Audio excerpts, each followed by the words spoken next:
Doctor Babasaheb Ambedkar open university. Hello, dear student. Have a nice day. Myself, Kiran Patel, Assistant Professor in School of Computer Science of Dr. Babasaheb Ambedkar Open University, Ahmedabad, Gujarat. Dear students, we are going to start with a course RDBMS, Relational Database Management System. We have been already covered up to Unit 3 in previous session. In today's session, we will learn about Unit 4 in Block 1. Now we will start with the Unit 4 is a database design.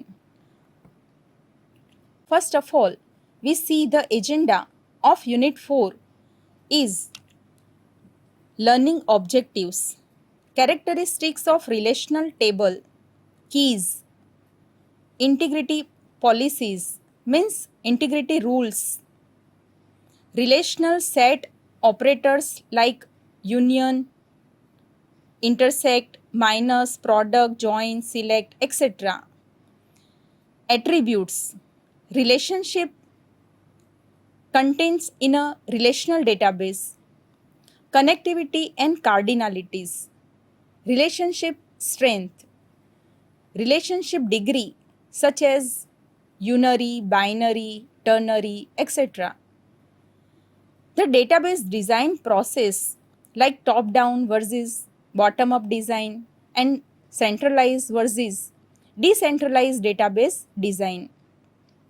And last one is anomalies in database like insertion, deletion and update anomalies. After learning this unit, you will be able to getting the knowledge about entity and its attributes. And the main thing is that you will be understand the database design process and different types of the anomalies occur in it. From this agenda, we have been already covered some topics in Unit 3 like attributes and its types such as simple and composite attributes, single value and multi-value attributes, null and not null, and derived attributes. We have been already covered relationship contained in a relational database like one-to-one, one-to-many, many-to-one, and many-to-many in Unit 3. We also covered the relationship degree like unary, binary, and ternary relationship. These all topics are covered in Block 1, Part 2 of Unit 3. Today, we are going to learn about the remaining topic like keys, integrity policies, relational set operators, database design process, and anomalies in the database. Now, start with the characteristics of the relational table. Now, the view of the data in the table format, it makes it easy for the database designer to design the database. The 8 characteristics of the relational table are mentioned below. The first one is the table is a two-dimensional arrangement structure of rows and columns. The table is also known as a relation. Simply, a table is a combination of rows and columns. Like in the figure, student table have 2 columns and 3 rows. The second one is the tuple correspondence to a single entity event contained in the entity set. Tuple means a rows. It is a collection of data of particular entity.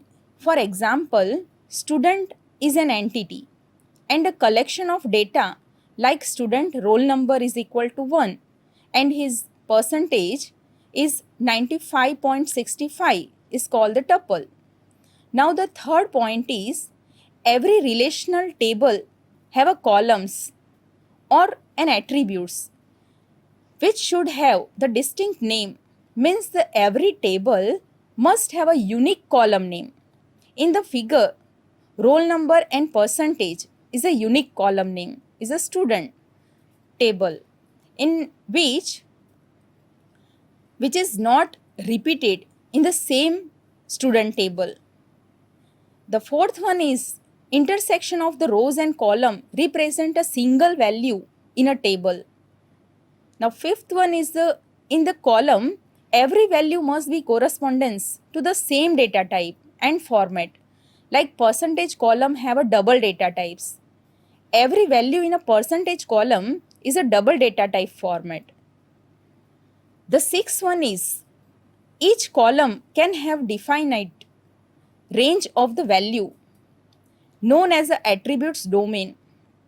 In the figure, roll number has a range of the possible value between 1 to 30.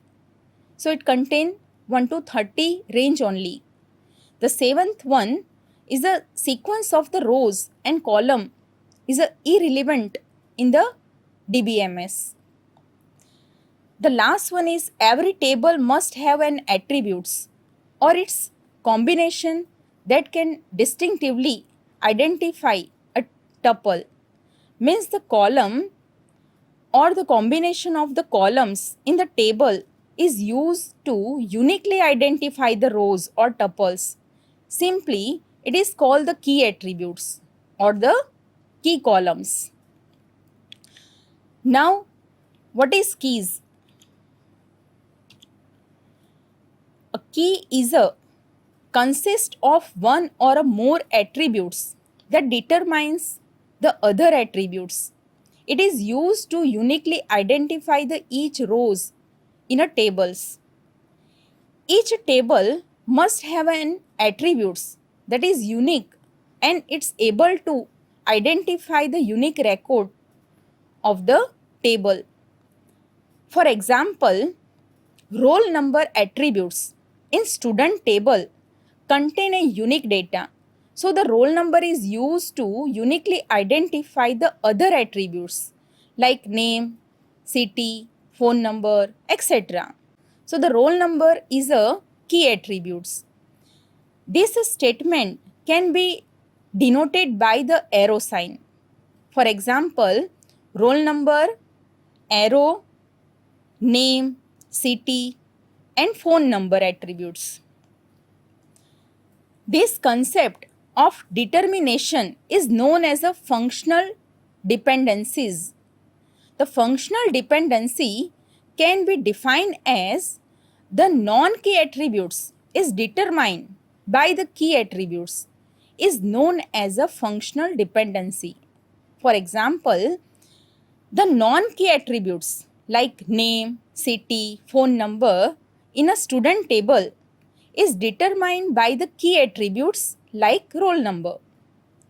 So we can say that the name, city and phone number is functionally dependent on the roll number. For example, in a person table, Aadhaar card or PAN card or election card is a key attributes because it is used as a uniquely identify the records. Same as in a employee table, employee ID is the key attributes.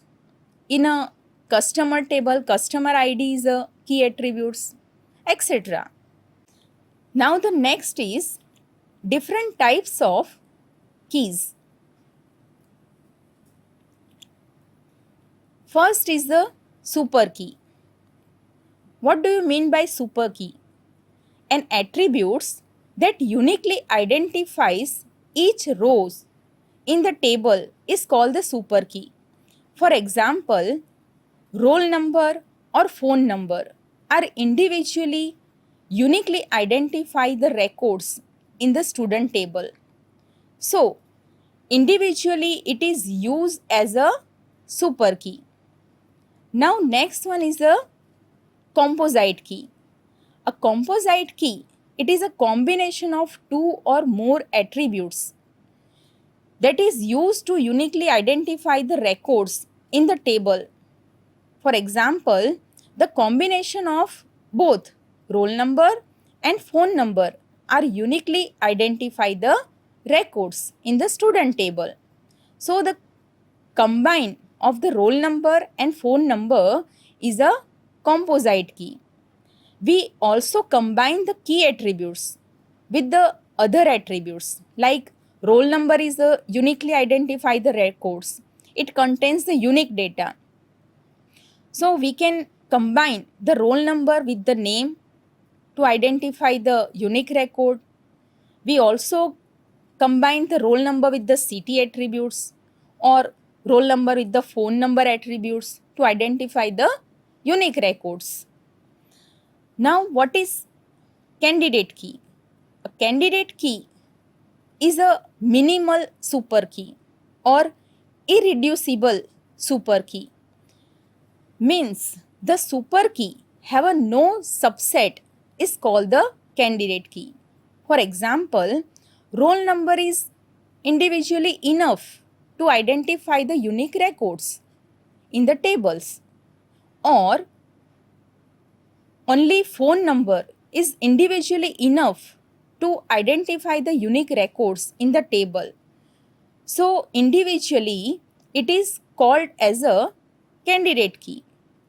From roll number or phone number, any one attributes is enough to identify the unique records. So roll number or phone number, only one of them attributes is selected as a candidate key, not both, only single attributes. Now the next one is the primary key. Primary key is selected from a candidate key to uniquely identify all other attributes and does not contain the null value. For example, roll number is used to uniquely identify the records in the tables and does not contain the null value. So it is called the primary key. And the other attributes like phone number is also used to uniquely identify the record, but it may contains the null value, because if we don't know the roll number of the student, then we make or we put the value null in the phone number. So we cannot make the primary key to the phone number attributes. Now the primary key plays the important roles in a relational environment because its reference is used in a other table as a foreign key. That's why primary key is important. Now the next one is the secondary key. A candidate key which is not selected as a primary key is called as a secondary key. For example, phone number is used to uniquely identify the records in the table, but it contains the null value. So it is not selected as a primary key. Thus, it becomes a secondary key, or we can say that it is a alternate key. Now the next one is a foreign key. An attributes is one table whose value must match the primary key in another table. For example, roll number is used to uniquely identify the records in a student table. So it becomes a primary key in a student table, and roll number in a student table becomes the foreign key, and roll number in a result table may be repeated or null. If any student have a pass or fail result, two result suppose, then result table contain the two entry of the same roll number, like roll number 3. So the result table contains the two entry of the roll number 3, pass value and fail value. So the primary key contain the single value, and foreign key maybe contain it is a two value or null value. Now thus the foreign key contains either matching the value of the primary key of the another table or repeated or null value. The foreign key contains the value must be existing as a primary key in another relation. Now the next is integrity policy. Integrity rules. Integrity policy means integrity rules are very significant and they must be followed for a good relational database design. They are, first is the entity integrity and second one is a relational integrity. Now first, entity integrity. Entity integrity ensures that all the primary keys are unique and cannot be null. Each row have a unique value and foreign key can reference this value. For example, in the figure, in a student table, roll number is a primary key. Thus, the roll number cannot be duplicated or it cannot be null. Now, the second one is a referential integrity. Referential integrity ensures that a foreign key must be matched with the primary key value. The foreign key takes the reference from the primary key table or a master table. Sometime foreign key may have the null entry or a duplicate value. For example, see in the figure, in a result table, roll number is a foreign key.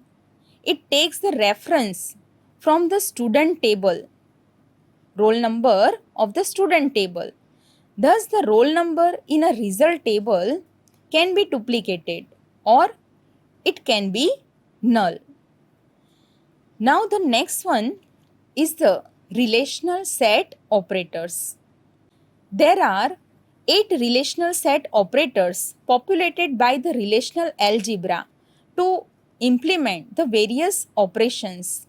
The operator we are going to discuss are the union, intersect, difference, divide, product, select, project and join. Consider these two tables, customer master and salesman master. Now we are going to start with the union operators. First one is a union. This operation combines all the rows from the two tables with the no duplicate records. Both the table must have the same number of the columns or of fields and the data types of the column must be same. The aggregate function like sum, max, min, etc. cannot be used with the union. For example, union operation is shown in a figure. Select client number as a ID and client name as a name from the client master where city is equal to VAPI. Union, select salesman number ID and salesman name as a name from salesman master where city is equal to VAPI. Now, here display the output of the first query is C1 and C2 and output of the second query is a S1 whose city is a VAPI.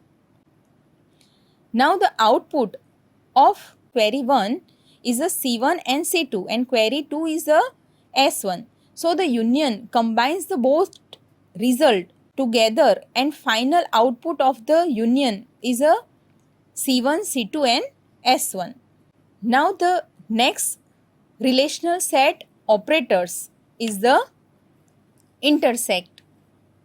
Intersect, this operation displays only those records that are common on both the table.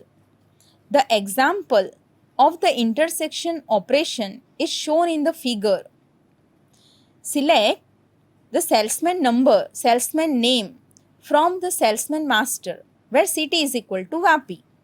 Intersect, the second query is select salesman number, salesman name where from the salesman master where city is equal to VAPI or city is equal to Valsad. The output of the query 1 is S1 and output of the query 2 is S1 and S2.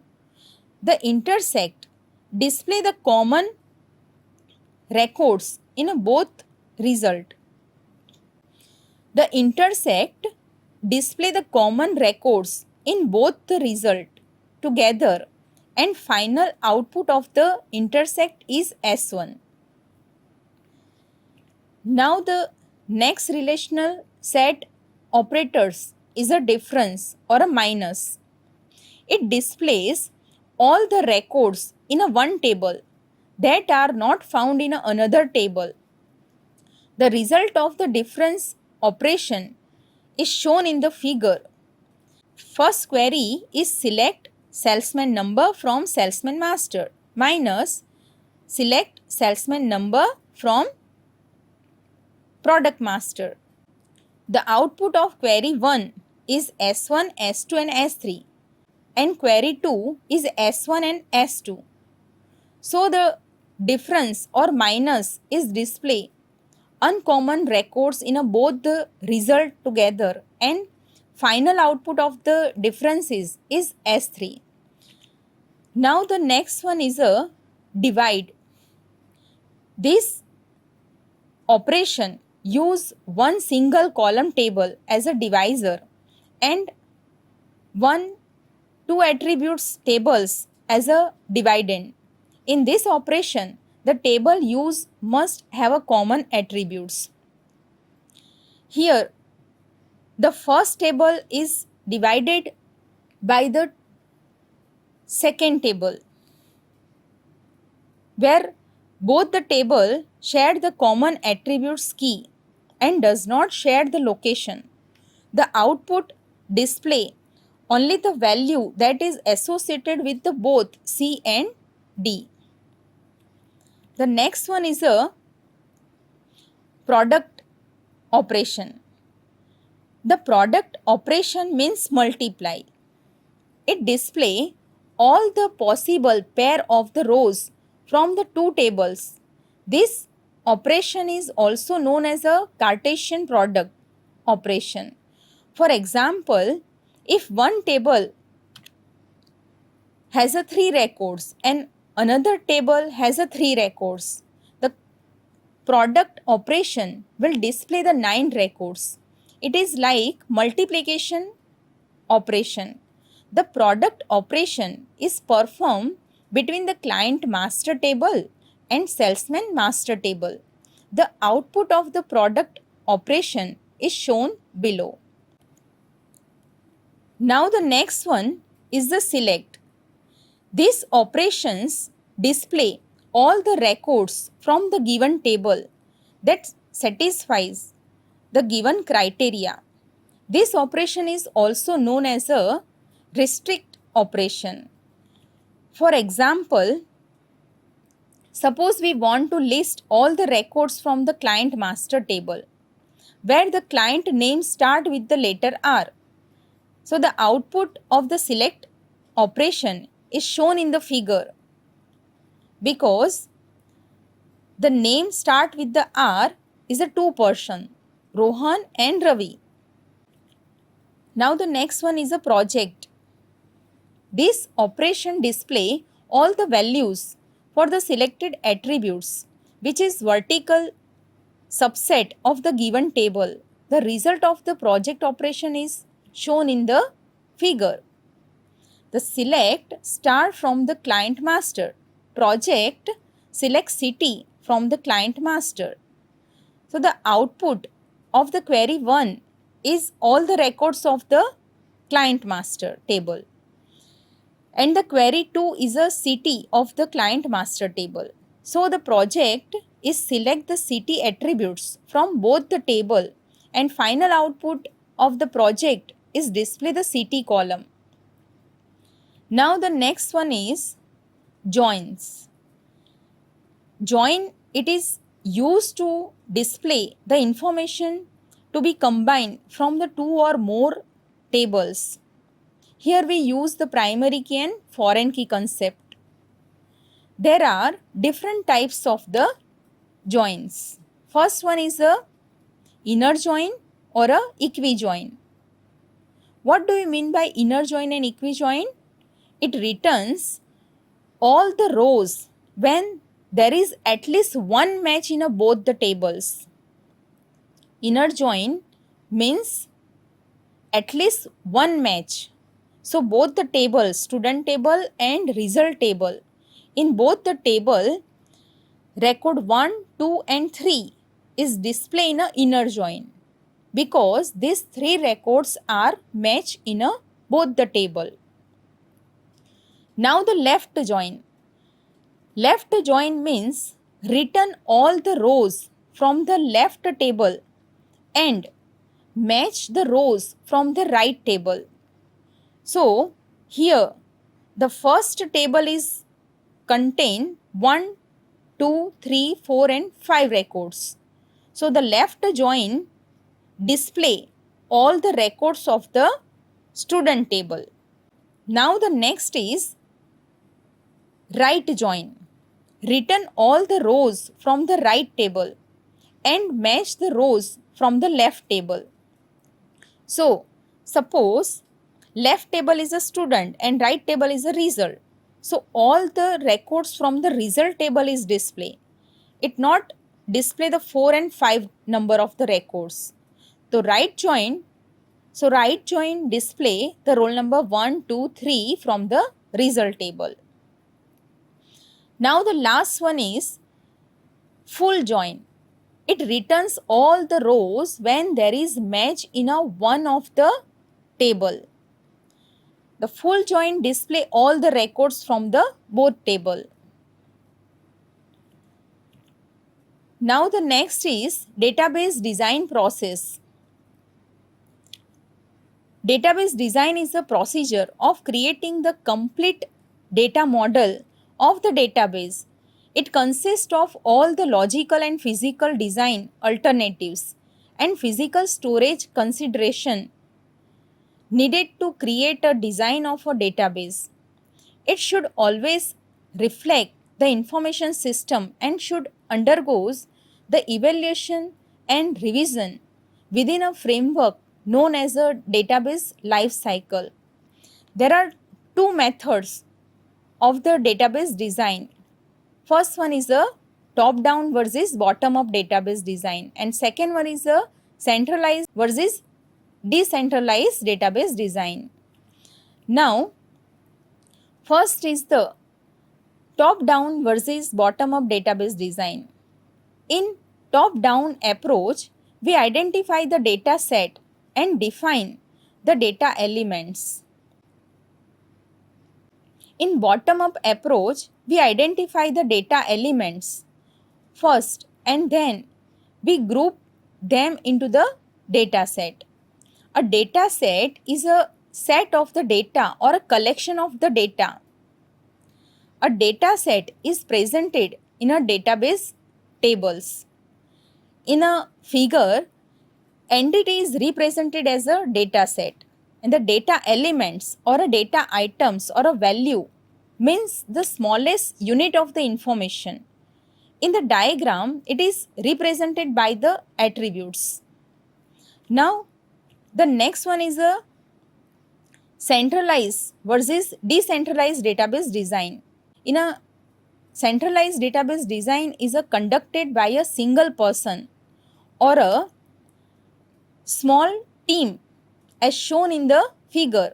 At conceptual level, all the verification of the data and its constraint are done, and then all the data are stored in a data dictionary and all the data and relationship are in the one place. Now the decentralized database design means, on contrary, in a decentralized database design, the large number of the relationship and complex relation exist and are spread across the multiple sites. As shown in the figure, all the components have its own data and all the data verification and check the constraint by each components. Now, next one is the database life cycle. The database life cycle is the process used to guide the development of the database. It consists of the 6 phases which is shown in the figure. First phase is the database initial study. In the initial study, we analyze the organization structure and its operating environment. We define the problems and list all the constraints. We need to also state the main objective of the proposed system along with its scope and boundaries. Now the second phase is the database design. It is the most critical phase where the DBA has to focus on the database requirements, creates the conceptual design, select the database software, create a logical design and create the physical design. Now what is conceptual design? In a conceptual design, we map the database with the real world entities. Here we perform the data analysis and requirements, develop an ER diagram and normalize to its required forms. And lastly, we verify the database model that is developed. Now the database software selection are underlying the model of the database. The database management system features and tools, the database hardware requirements, portability of the database management system and costs, etc. What do you mean by the logical design? The logical design translates the conceptual design into the internal model. Here, the logical model design components are the tables, index, views, and translation, etc. The physical design in a database design is we need to specify the data storage and access characteristics because this becomes a very difficult in a case of the distributed system. Now the phase 3 is the implementation and coding. In this phase, it includes the creation of the special storage structure for the end user tables, and it also gives the solution to the other issues like performance, security, backup and recovery, maintaining the industry standards or rules, and managing the concurrency control. The phase 4 is testing and evaluation. In this phase, the database is tested and fine-tuned for the performance integrity, concurrent access, and security constraint. This phase is implemented in a parallel with the application programming. If testing fails, then following actions are taken. Find the turning base on the reference model, alteration in the logical design, updating in the physical design, modernize or change the database software or hardware in which it implemented. The fifth phase is the operation. In this phase, the database is considered to be operational and the process of the system evaluation begins. During this phase, some problems may occur and demand for the change. The sixth phase is the maintenance and evaluation. In this phase, we implement the different maintenance techniques like the preventive maintenance, corrective, adaptive maintenance, assignment of the access permission, etc. Now the last one is the anomalies in the database. Now the anomalies are arise in a poorly designed non-normalized database. Non-normalized database are those database which don't follow the database standards or rules in order to design and develop it.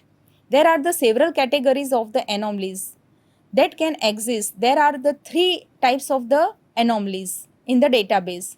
First is the insertion anomalies, second one is the update anomalies, and third one is the delete anomalies. Now the last one is the anomalies in a database. The two entities as a student and course. Student ID is a primary key in a student table and foreign key in a course table. Now first one is the insertion anomalies. What do you mean by insertion anomalies? If the record is inserted in a reference attributes and corresponding foreign key is not presented in a primary table, it will result in a insertion anomalies. For example, if we try to insert S005 in a course table, it will not permit because it is not present in a student table. Without existence of the primary key, we cannot insert as a foreign key. Now the next one is the deletion anomalies. If the record is deleted from the primary key table or a parent table, that means student table, it will not permit because its reference is associated with the child table or a foreign key table. For example, if we try to delete the record from the student table where the student ID is S003, it will not permit to delete the record. In order to avoid such situation, we can use the cascade update or cascade delete in a course table while updating the processing. Now the last one is the update anomalies. If the record is updated from the foreign key table or child table, it will not permit because it is associated with the parent table or foreign key table. For example, if we try to update the record, student ID become S006 from the course table where the student ID is S003. It will not permit to update the record because it is not present in a parent table. Here we complete the unit 4 in a block 1. At the end, thank you all. Today we have been discussed about the characteristics of a relational table. Different keys like the primary key, candidate key, foreign key, etc. The integrity rules, relational set operators like union, intersect, project, etc. The database design process and anomalies in a database. Now, in the next session, we will start with the new block. If you understand this session and getting the knowledge from this session, then please subscribe the BAU Gujarat. And once again, thank you guys. Thank you all. स्वाध्यायः